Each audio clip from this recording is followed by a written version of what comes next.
Alright, in this video we're going to look at what we call parallel arrays. And we use parallel arrays when we have sets of related information that we want to incorporate into the same program. For example, we already looked at a program that uses an array to store the names of the 7 dwarves. And we know that these dwarves are workers, they work in a coal mine, and they mine coal. So what if we added to that program a second array that would store the pounds of coal each dwarf mined for the day? Alright, so here's a visual for you. This is the array that we already saw, the dwarves array. Okay, and we will add a second array called LBS coal, or the pounds of coal, and in it we will store the respective number of pounds of coal that each dwarf has mined. So for example, Happy, who is the first one in the dwarves array, he has an index of 1. He mined 10 pounds of coal for the day. So we're going to put a 10 in the pounds coal array, and it's very important that we put Happy's 10 pounds in the first element there with the index of 1, because he's the first dwarf in the dwarves array.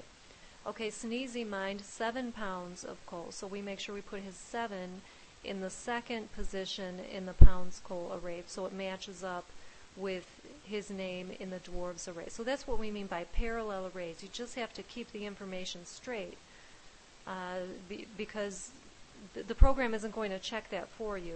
You know, the program doesn't realize that that these arrays are related. Okay. So anyway, let's go ahead and code this. And this is not difficult.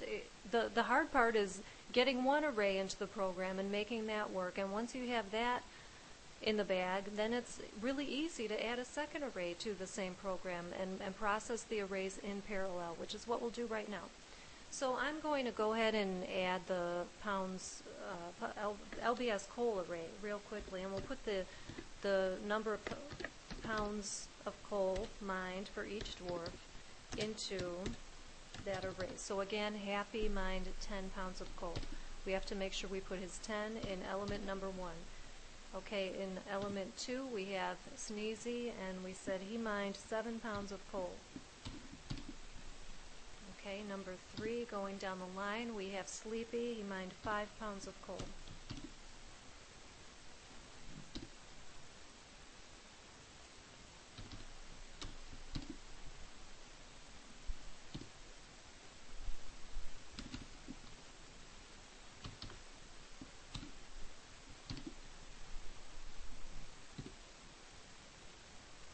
Okay, just one more here. We have Dopey last, and he mined 4 pounds of coal. Okay, so now we have parallel arrays in this program. Alright, so again, the whole point of storing data in arrays is you probably want to get it back out and display it, or maybe we'll get a running total of the number of pounds of coal everybody mined together for the whole day.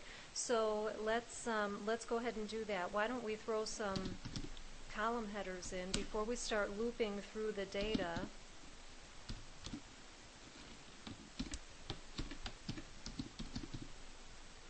Okay, we'll put maybe the worker name up at the top, and then and the worker label, I should say, up at the top, and then we'll do a tab in between using our get character. Again, the tab is number 9. And then we'll put a label for the number of pounds of coal. And then sometimes I like to, when I'm doing a console application with column headers, I'll just copy and paste those headers, and then I'll put like dashes underneath, so you have a line separating the column header from the data. Okay. So, and then, I also said that we were going to get a total number of the pounds of coal. So we'll get a running total. You know a little bit about that by now. So we'll say total coal equals 0. Again, you have to start with that total variable and set it to 0 before you start looping. Okay, so we will do a for loop here, and I'll use, I'll use I for my index. I equals 1, 2, I could hard code a 7, yes. A better way of doing that would be array.getItemCount. And then, of course, the name of the array. Now, I have two arrays here. Should I count the dwarfs or should I count the pounds coal array? It doesn't matter. They both have 7 elements. That's the whole idea of parallel arrays. They're going to have the same number of elements. So whichever. So we'll go ahead and throw the dwarfs in there. It would have worked just the same if we had used the other one. Okay, let me end my loop. And then in the middle here, we're just going to print the name of the dwarf first. Okay, we're pulling that from the dwarves array, pulling that data from the dwarves array. Again, reference the name of the array and then put your loop counter, I in this case, in square brackets. And then we can do a tab again. Okay, and then we want the number of pounds of coal mined. So we'll go ahead and reference that array with the loop counter as the array index, just like we did the dwarf. So like I said, if you can write a program that uses one array, you can fairly easily write a program that uses 2 or 3 or 4 or more arrays if they're being processed in parallel, which is what we're doing right here. We're processing the arrays in tandem, really, in parallel. So also inside of this loop, I need to get my running total. So again, when you're getting a running total of something, it's always the name of the total variable equals whatever's already in there. So you have the variable name on both sides of the equal sign. Again, I said this is a very common thing to want to do in programming. And then plus the new value being added, and that would be the pounds of coal that's coming from our array. Okay, and then I guess we could do like a summary line at the bottom here.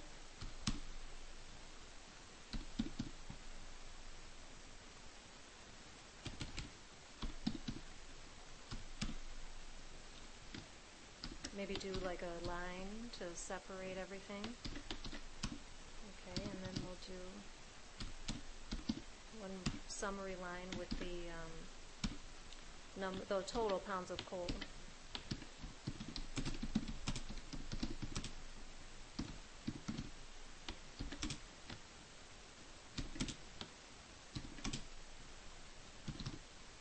Referencing my total coal variable that we totaled up inside of the loop.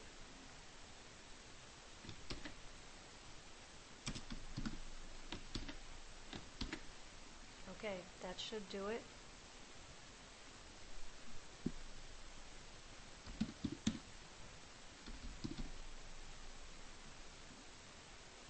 Okay. And there we have it. So here's the data coming from the dwarves array, and then we have the data coming from the pounds coal array. We have the total that's been added up, 58 pounds of coal. So again, not difficult. If you know how to write a program with one array, you can very easily write a program with parallel arrays.